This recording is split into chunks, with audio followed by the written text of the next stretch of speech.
Hello दोस्तों, मैं आपके लिए आज बहुत सुंदर और प्रेरणादायक कहानी लेकर आई हूँ जिसका नाम है महान दान। दान पर एक प्रेरणादायक कहानी है। कुरुक्षेत्र के युद्ध के बाद पांचों पांडव भाइयों ने एक महान दान यज्ञ का आयोजन किया और सभी लोगों को महानता और समृद्धि पर विस्मय व्यक्त किया और कहा कि इस तरह का दान दुनिया में पहले कभी नहीं देखा। तुम कहते हो कि ये कोई महान दान नहीं है। क्या तुम नहीं जानते कि यहाँ आने वाले गरीबों को बहुत बड़े उपहार दिए कैसे पूर्णतः संतुष्ट किया गया। हर एक की झोली बेशकीमती उपहारों से भर दी गई।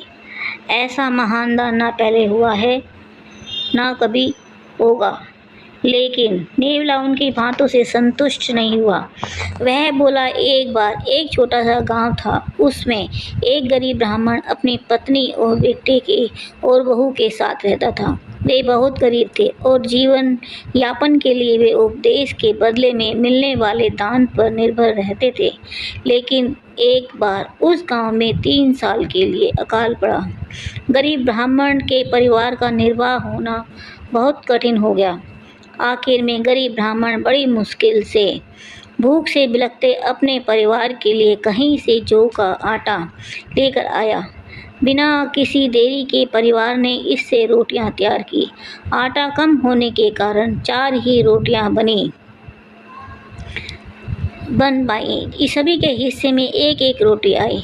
मैं चुपचाप कोने में बैठा हुआ देख रहा था कि काश मुझे भी कुछ खाने को मिल जाए, पर होने में तो कुछ और ही लिखा था। 4 रोटी खाने को तत्पर हुए कि तभी किसी ने दरवाजे पर दस्तक दी। पिता ने दरवाज़ा खोला। वहाँ पर एक अतिथि खड़ा था।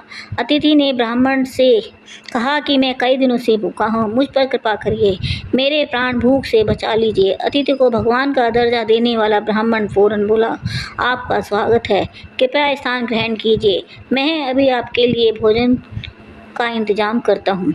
और ऐसा कहकर उस निर्धन ब्राह्मण ने अपने हिस्से की रोटी अतिथि के सामने परोस दी। अतिथि तो मानो बरसे से भूखा था। पलक झपकते ही उसने रोटी खत्म कर दी और बोला, ओह, आपने तो मुझे मार ही दिया।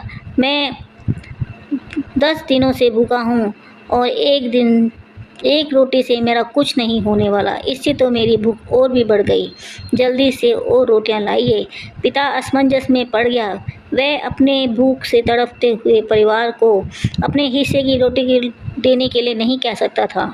लेकिन तभी पत्नी ने पति से कहा कि उन्हें मेरा हिस्सा भी दे दीजिए। पति ने इनकार कर दिया। तब पत्नी ने जोर देकर कहा, यह मेरे एक पत्नी के रूप में कर्तव्य है।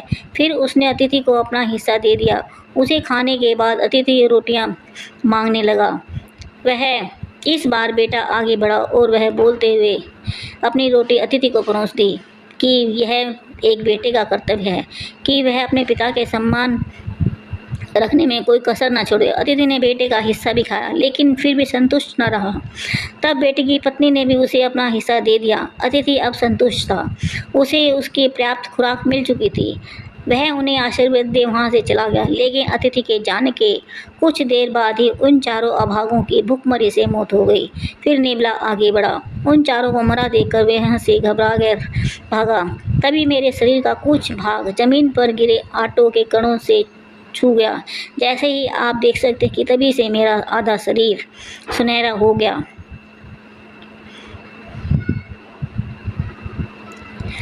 तब से मैं पूरे देश का भ्रमण कर रहा हूँ, कहीं तो मुझे उस तरह का एक और महान दान देखने को मिल जाए। वहाँ की पवित्र भूमि पर लौटकर मैं अपना बाकी का शरीर भी सोने में बदल सकूं। लेकिन अब तक मुझे उस उच्च कोटि का दान देखने को नहीं मिला। इसलिए मैं कहता हूँ कि ये कोई महान दान नहीं है।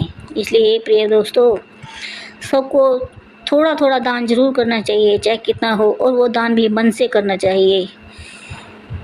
Please like and subscribe my channel.